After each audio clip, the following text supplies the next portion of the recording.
Livro de Eclesiastes, capítulo 1. Eu farei a leitura do verso 12 até o verso 18.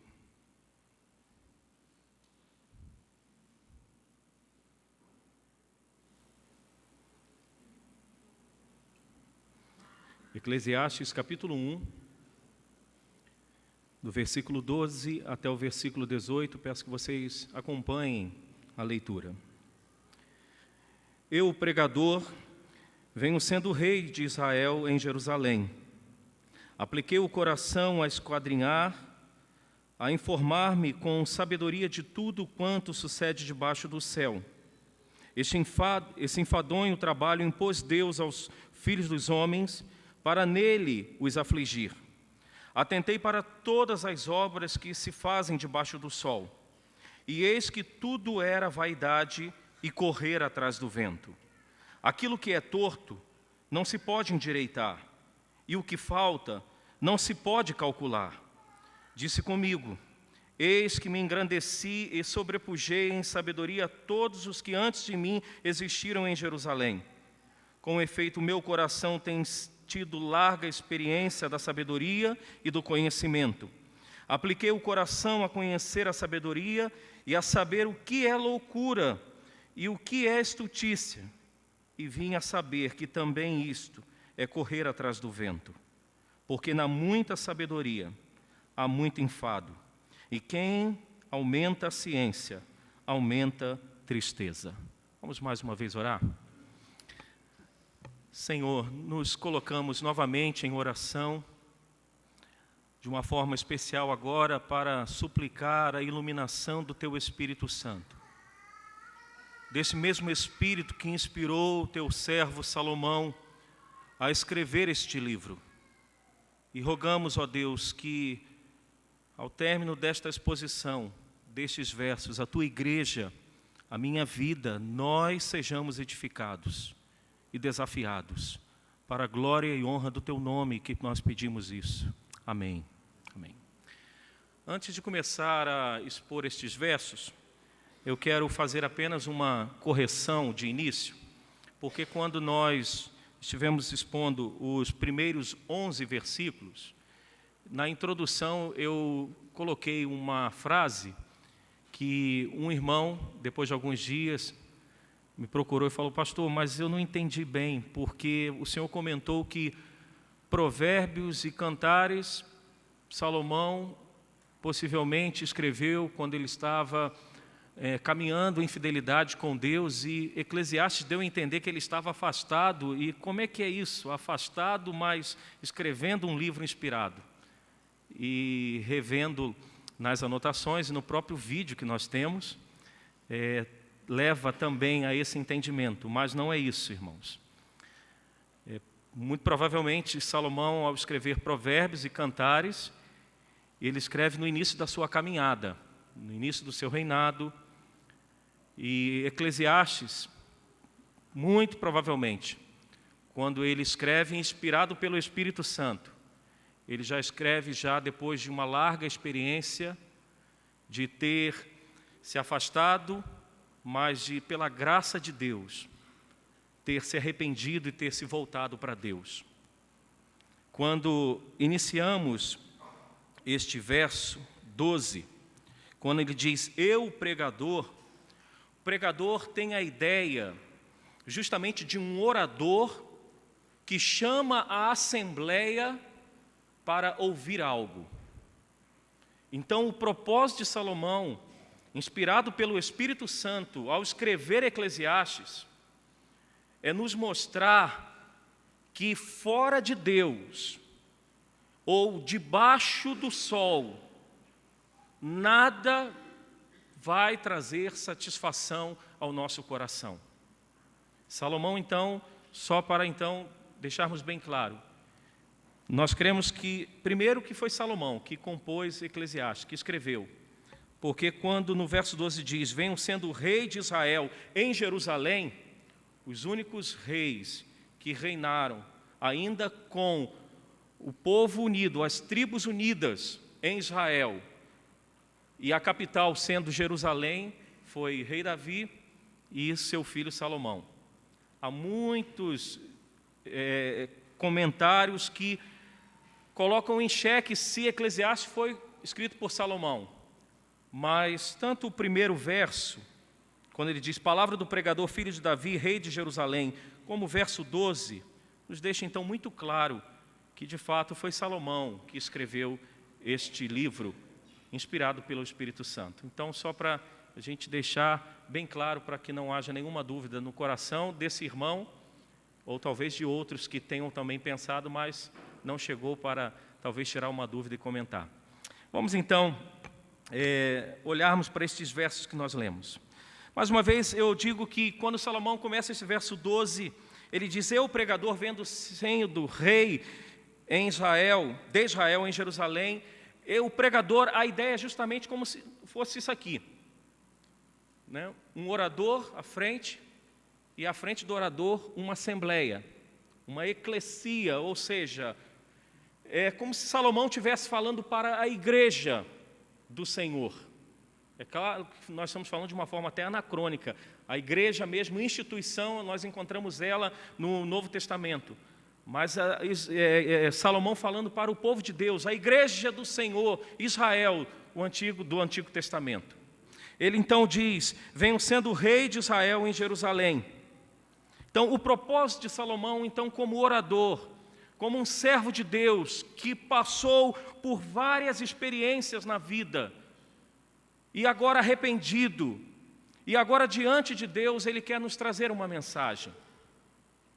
E a mensagem, claro que não está diretamente explícito aqui essa mensagem, mas a mensagem de Provérbios é a seguinte, que a vida, ela depende, a nossa vida para termos felicidade, ela depende de buscarmos a Deus.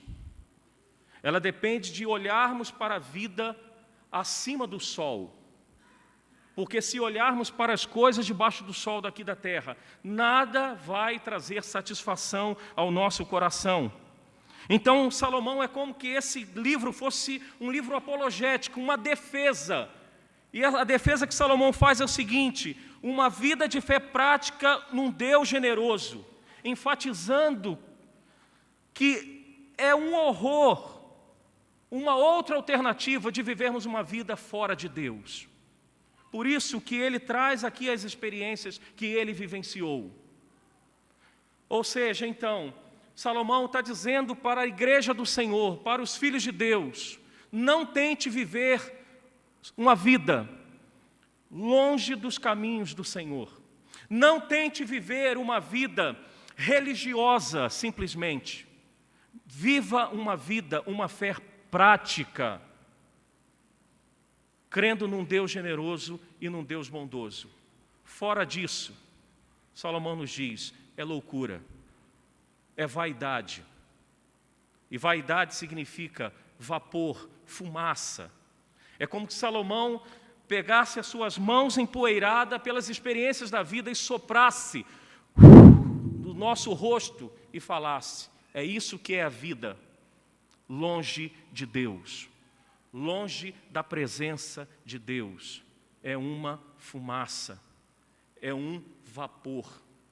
Vocês lembram que eu comentei na primeira mensagem que minha vontade foi trazer aquele brinquedinho de criança, que faz com detergente e água, e sopra e sai aquela bolazinha. Algumas já saem, já estoura já rapidinho. Outras, ainda numa tentativa de sobreviver, vem lá uma criança e mete a mão. É mais ou menos isso que Salomão quer dizer. A nossa vida é um vapor. A nossa vida é uma fumaça. E não vamos tentar viver longe dos caminhos e da presença do Senhor. Ou seja, Salomão nos diz então, ele quer nos livrar da autoconfiança, da confiança na própria sabedoria humana. Salomão quer nos livrar da confiança no prazer, da confiança nas riquezas, da confiança na justiça e na confiança da integridade humana. É isso que Salomão deseja para a gente, nos livrar neste livro. Mas vamos então entrar nesses outros versos aqui.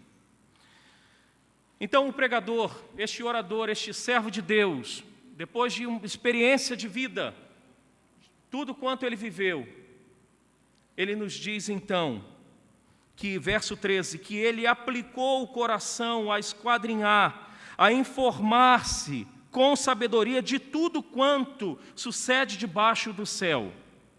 Vocês lembram lá no livro de 1 Reis, no capítulo 3, Deus aparece para Salomão e concede a Salomão um pedido. E qual foi o pedido que Salomão fez? Sabedoria, o conhecimento. Vamos lá no livro de 1 Reis. 1 Reis, capítulo 3.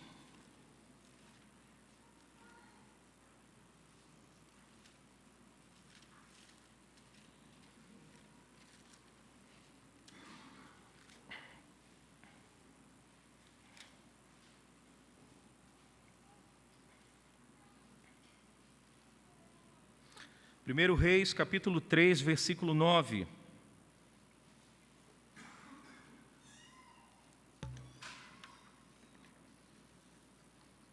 Podemos fazer a leitura juntos? Dá, pois, ao teu servo coração compreensivo para julgar o teu povo, para que prudentemente discina entre o bem e o mal. Pois quem poderia julgar este grande povo? Estas palavras agradaram ao Senhor por haver Salomão pedido tal coisa. Disse-lhe Deus: já que pedistes esta coisa, e não pedistes longevidade, nem riqueza, nem a morte dos teus inimigos, mas pediste entendimento para discernires o que é justo, eis que faço segundo as tuas palavras. Dou-te coração sábio e inteligente, de maneira que antes de ti não haverá teu igual, nem depois de ti o haverá. Ou seja, Deus concede então sabedoria a Salomão. E o que Salomão fez então com essa sabedoria? Nós encontramos no capítulo 4 agora de 1 Reis. Olha a partir do verso 29, o que diz. 1 Reis, capítulo 4, versículo 29. Deu também Deus a Salomão sabedoria, grandíssimo entendimento e larga inteligência, como a areia que está na praia do mar. Era a sabedoria de Salomão maior do que todos os do Oriente e do que toda a sabedoria dos egípcios. Era mais sábio do que todos os homens, mais sábio do que Etã, Israelita, e do que Emã, Calcol e Dardá, filho de Maol, e correu a sua fama por todas as nações em redor. Versículo 32 do capítulo 4 diz: compôs 3.000 provérbios e foram os seus cânticos 1.005. Discorreu sobre todas as plantas, desde o cedro que está no Líbano até o sopo que brota do muro. Também falou dos animais e das aves, dos répteis e dos peixes. De todos os povos vinha gente a ouvir a sabedoria de Salomão. E também enviados de todos os reis da terra que tinham ouvido da sabedoria de Salomão. O que acontece, queridos, com Salomão agora? O que Salomão está nos dizendo deste verso 12 até o verso 18? Que após ele procurar sentido para a vida nas coisas da natureza, do verso 4 ao verso 7 que falamos na outra ocasião, e ele chega à conclusão de que nada muda. Após ele olhar então para o mundo e perceber que também não só as coisas não mudam, mas também nada é novo debaixo do sol.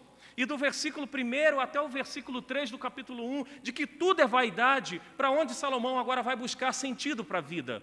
Ele vai buscar sentido para a vida na sabedoria e no conhecimento. E o livro de 1 Reis, capítulo 4, esses versos que nós lemos a partir do verso 29, nos diz que Salomão procurou exaustivamente na sabedoria e no conhecimento o sentido para a vida.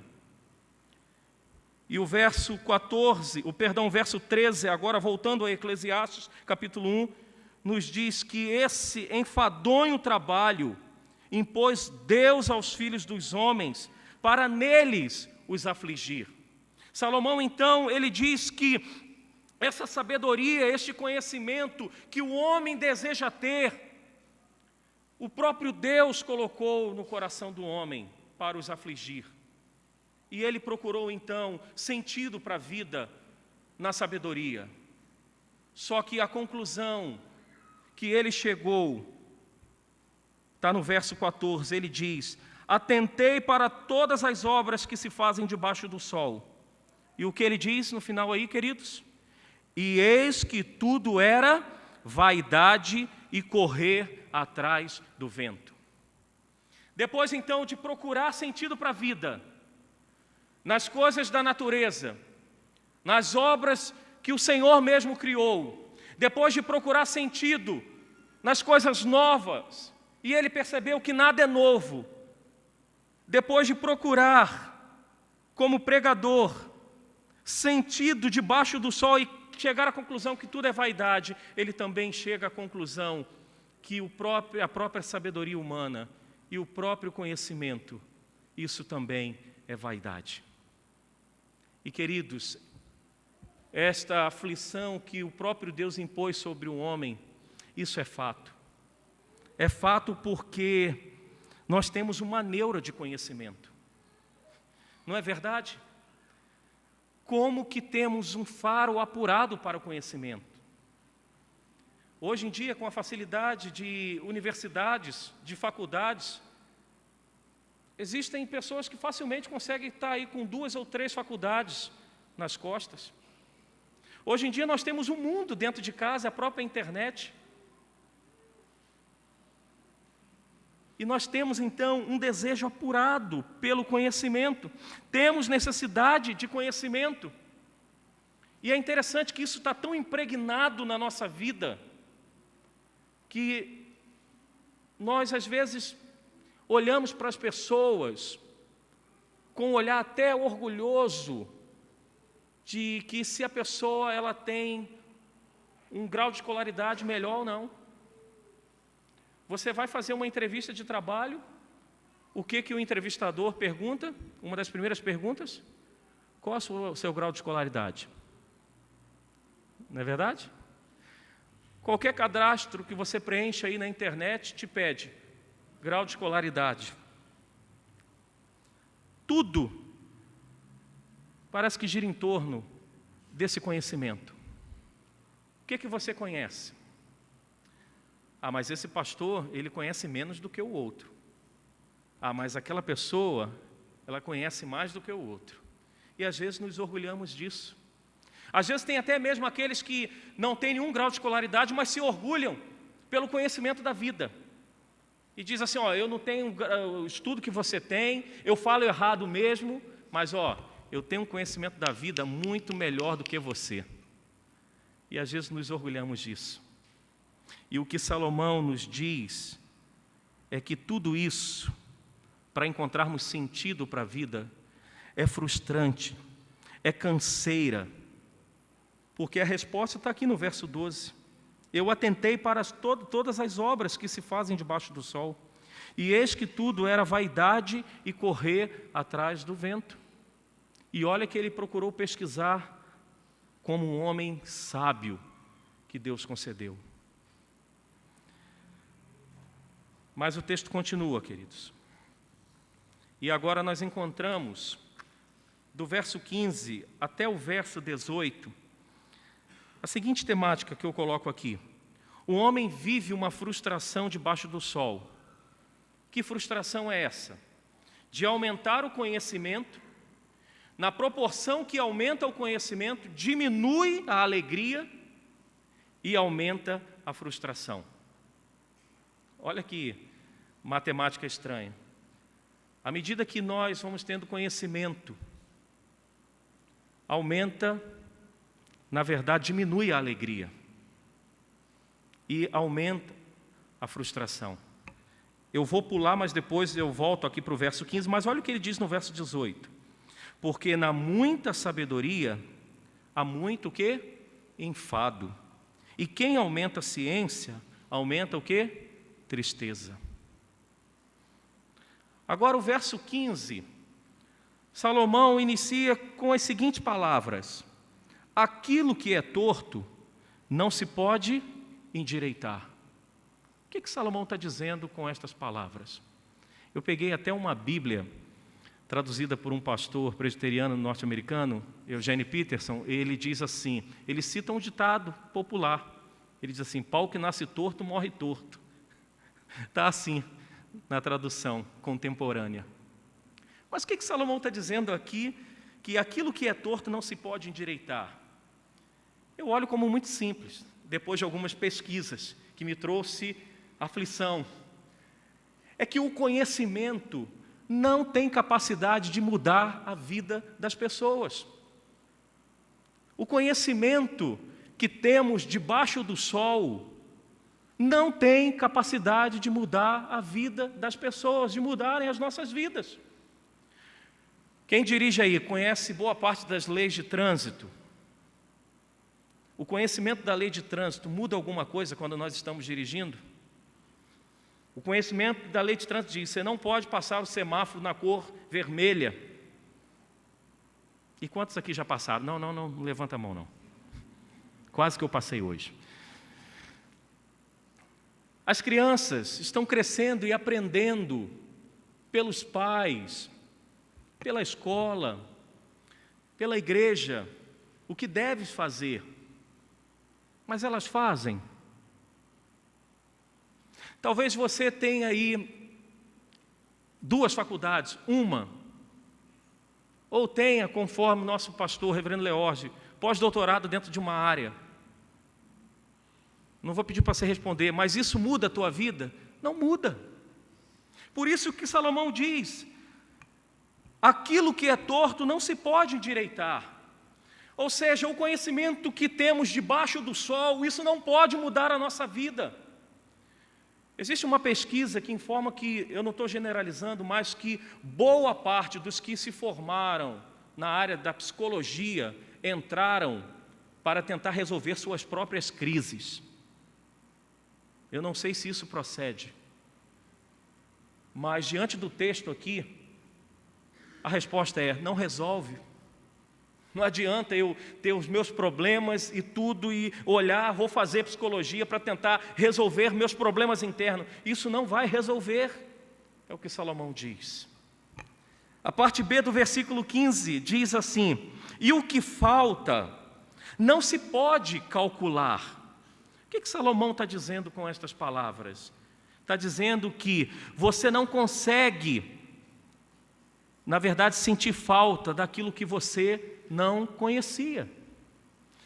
Vamos pensar nos nossos dias. Eu coloquei até aqui como exemplo. Você consegue, eu estou crendo que boa parte, viver sem internet e sem celular hoje? Talvez alguns aqui consigam. Mas dias atrás eu cheguei em casa, estava sem internet, parecia que eu estava sem chão, parecia que eu falei: meu Deus, eu vou ter que ir lá para a igreja porque tem internet, né? Parecia que é algo que, sim, que eu preciso viver. E celular? Né? Como viver nos nossos dias sem celular? Eu tento às vezes falar com esse cidadão do céu aqui de vez em quando, o telefone só chama. Como conseguir?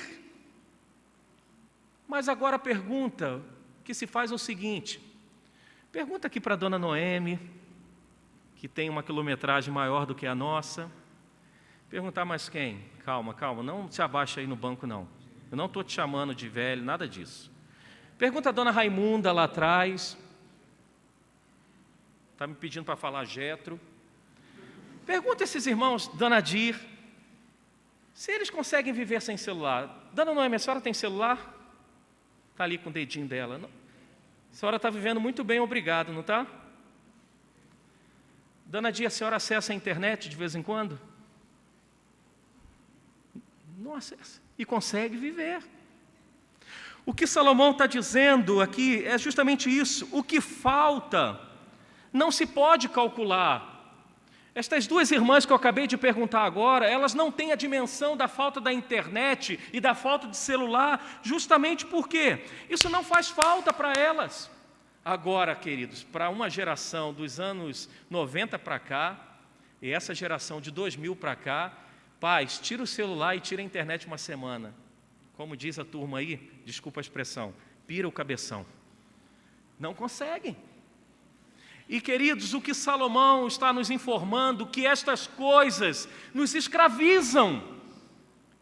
Estas coisas, ao invés de trazer alívio para a nossa vida debaixo do sol, o que ela traz? Ela traz ansiedade, ela traz angústias.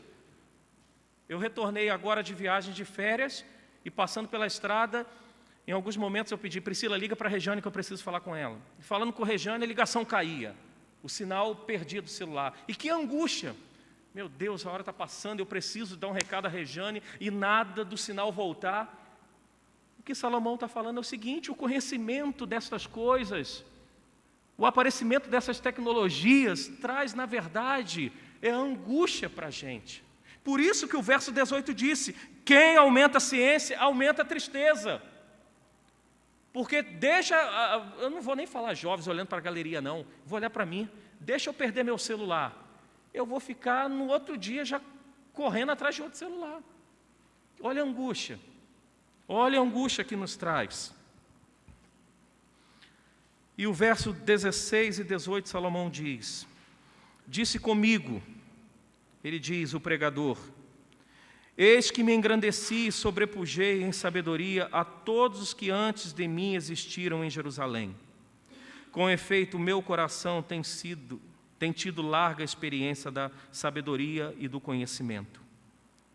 Ele diz mais uma vez: apliquei o coração a conhecer a sabedoria e a saber o que é loucura e o que é estultícia. E o que ele diz, irmãos, no final deste verso? E vim a saber que também isto é o quê? Correr atrás do vento. O que Salomão nos diz, então, é que tudo isso, tentarmos encontrar sentido para a vida com o conhecimento humano, com a sabedoria humana, ele diz, isso é correr atrás do vento. Agora, só uma observação, talvez para você que não saia daqui falando assim: então, pastor, eu vou vou trancar minha faculdade. Nem trancar, eu vou deixar para lá minha faculdade, já que adquiri conhecimento e tudo. Não, eu não estou falando isso. E Salomão também absolutamente não está dizendo isso. O que nós estamos tentando falar aqui é que você procurar sentido para a vida, você procurar solução para os teus problemas, para as angústias e aflições que você passa, se você tentar buscar isso no conhecimento humano, na sabedoria humana, esquece que você não vai conseguir. Continue fazendo a tua faculdade, o teu mestrado, o teu doutorado, o teu pós-doutorado, mas não coloque nestas coisas o teu coração para trazer sentido para a tua vida, porque isso não vai trazer. Pelo contrário, vai trazer tristeza e sofrimento. Diante disso, uma pergunta. Salomão era o homem, então, mais sábio nesse tempo. Então, ele também era o homem, o quê? Mais triste. Dentro desse contexto, quando ele procurou no conhecimento sentido para a sua vida. Mas se terminarmos aqui, talvez a gente saia daqui pensando o seguinte: pastor, então eu estou mais triste daqui a pouco porque eu aprendi alguma coisa, porque nos foi passado alguma coisa? Não. Não porque você está aprendendo coisas que te colocam ou te levam a tua mente para você pensar acima do sol, acima dessa terra. De Provérbios, capítulo 1. Abra comigo, por favor.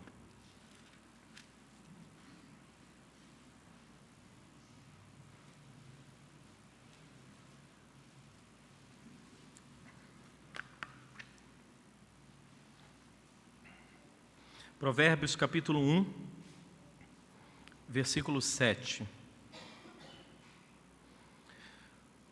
Podemos fazer a leitura deste verso juntos?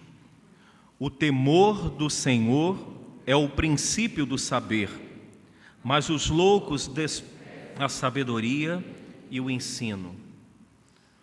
O que Salomão nos diz com este verso aqui,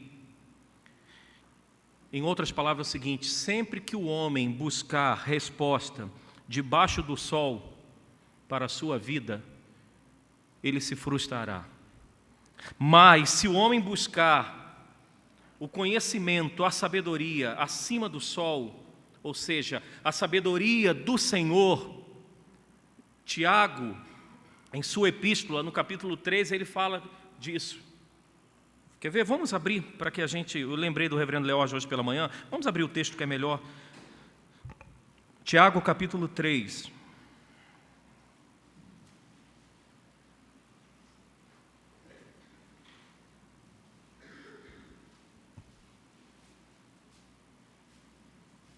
Tiago, capítulo 3, a partir do versículo 13.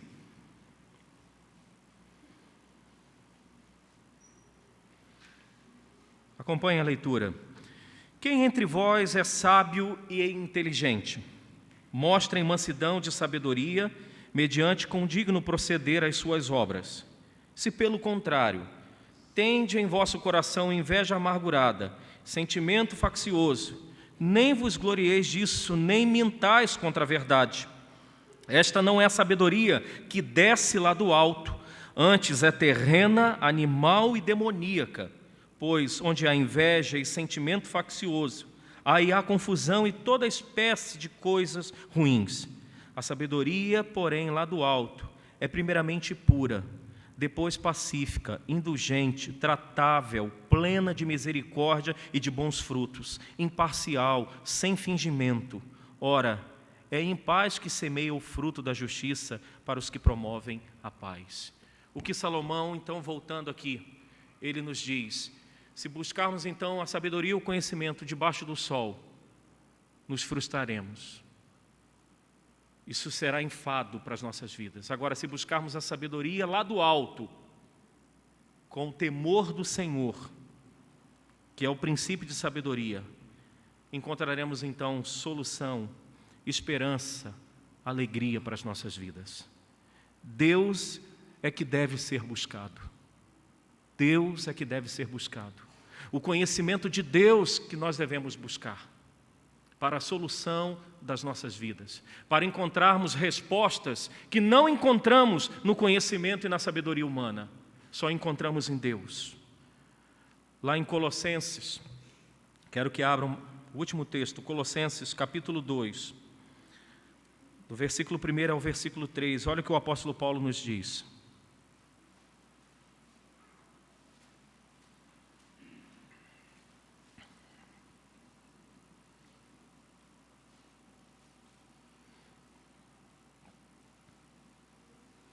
Colossenses capítulo 2, do verso 1 até o verso 3.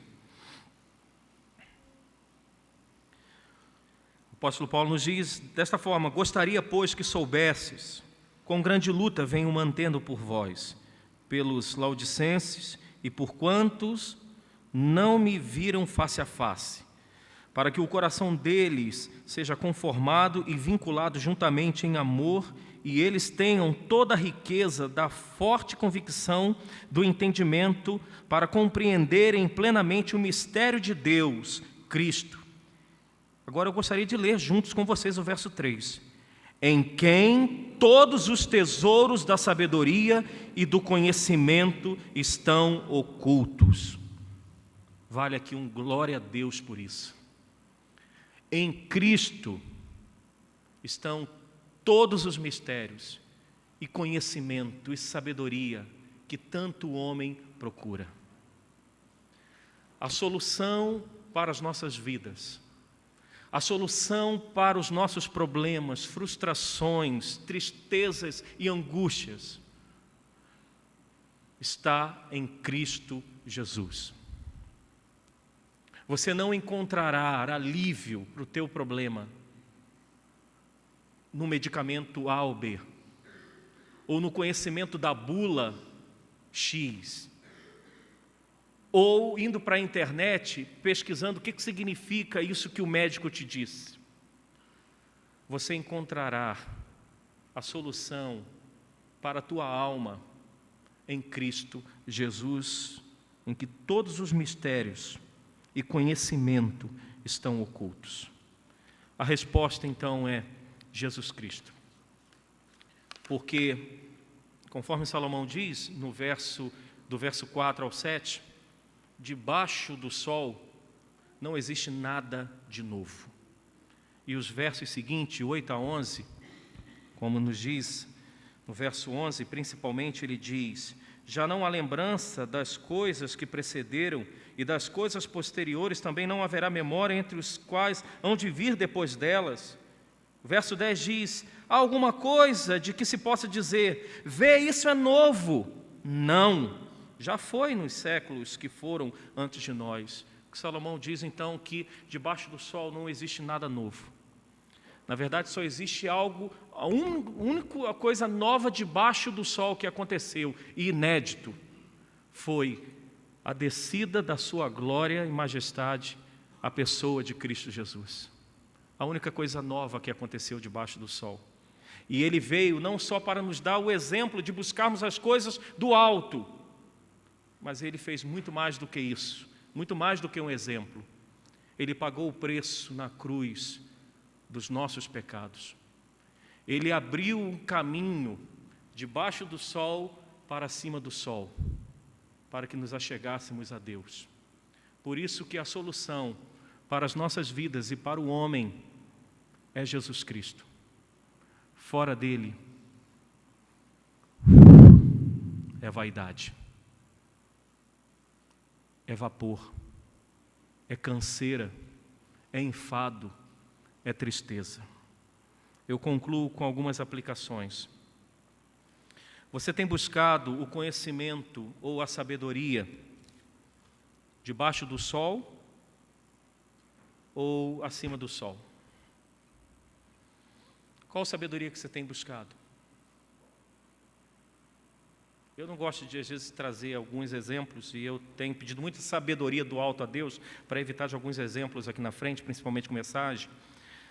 Mas, principalmente nos nossos dias, há uma faixa etária que pega livros, um calhamaço assim, e lê em questão de dias. Ou, por que não falar até, às vezes, dentro de um dia. Mas, às vezes, deixamos de buscar o conhecimento lá do alto. Às vezes a Bíblia fica lá a semana toda, numa mesinha, numa bancada. Eu acho que eu disse isso aqui uma vez. Uma vez eu ouvi de um pastor: você quer guardar um dinheiro? Não guarde na poupança, guarde num dos livros dos profetas menores. Coloca lá em Naum. Ninguém vai encontrar. A gente brinca, mas é sério. Você tem buscado a sabedoria debaixo do sol ou acima do sol? Um desafio para nós, igreja. Nós temos essa grande tarefa de levar esse conhecimento acima do sol, para trazer verdadeira alegria aos corações de homens e mulheres que estão buscando na sabedoria e no conhecimento humano. E segundo as Escrituras que nós olhamos hoje, eles não terão esta alegria, e eles não terão este sentido para a vida nas coisas debaixo do sol. Existe gente que não deseja o conhecimento acima do sol.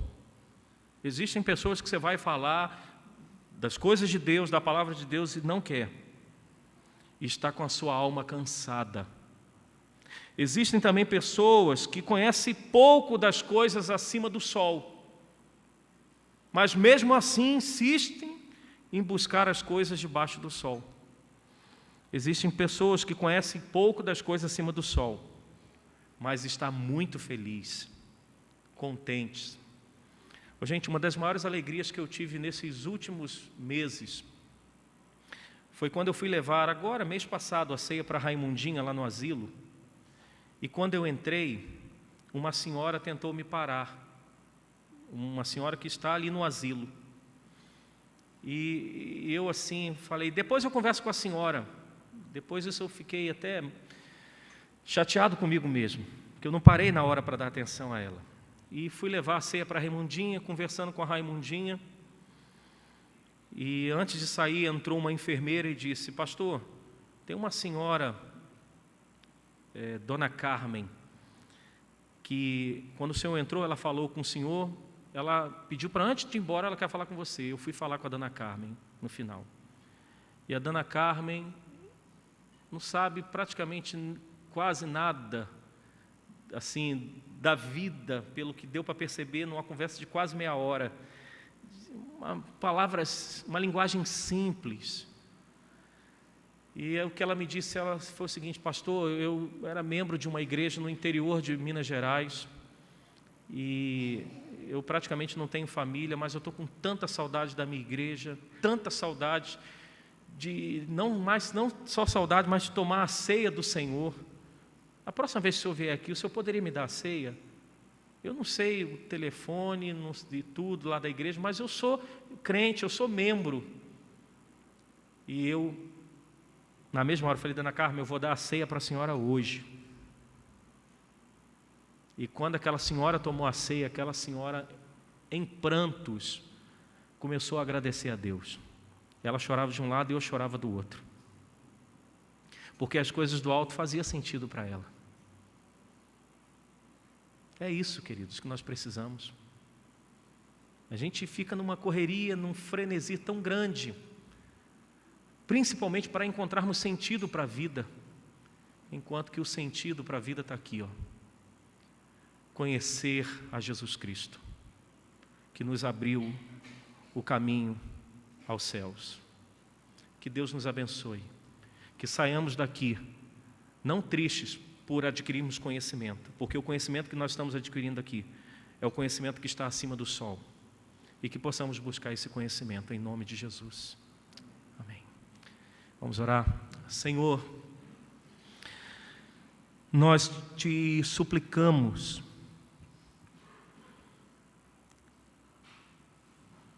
que o Senhor nos conceda sempre a necessidade de te buscarmos, Pai. Porque nos nossos dias, o conhecimento debaixo do sol tem tomado uma proporção tão grande no dia a dia da nossa vida,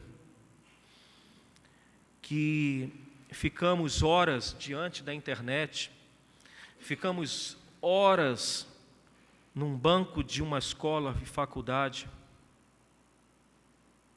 e não ficamos quase nada diante da Tua presença, utilizando os meios de graça e de sobrevivência para essa vida debaixo do sol. Por isso, dá-nos, ó Deus, diariamente fome e sede pela Tua palavra. Dá-nos, ó Deus, conhecimento de Jesus, em quem, ó Deus, todos os mistérios, conhecimento e sabedoria, ó Deus, se encontram. Ajuda-nos, ó Deus. Se há irmãos aqui, se há pessoas que entraram nos visitando, ó Deus, nessa noite, que têm buscado sentido para a sua vida no conhecimento, o que a palavra do Senhor nos diz é que eles vão encontrar mais ainda tristeza e enfado para suas almas. Mas que eles saiam daqui por estas portas, desçam estas escadas, se dirijam às suas casas e retomem a rotina do dia a dia, buscando as coisas do alto. Ó Deus, ajuda-nos, ó Pai, porque vivemos em um mundo, conforme ouvimos hoje pela manhã, materialista, num mundo existencialista, que as coisas têm que ser para o aqui e agora. Vivemos num mundo hedonista de prazeres para tentar preencher um espaço que só pode ser preenchido pela pessoa de Jesus Cristo. Como teu servo Agostinho disse uma vez: fizeste-nos para ti, ó Deus, e a nossa alma só encontrará descanso quando descansar em ti. Quantos, ó Deus, dos meus irmãos, quanto de nós, ó Deus, estamos inquietos no dia a dia, buscando esse sentido, mas que eles saiam daqui convictos, pela Tua palavra e pelo Teu Espírito, que esse sentido só encontramos em Ti, para a glória do Teu nome, ó Deus.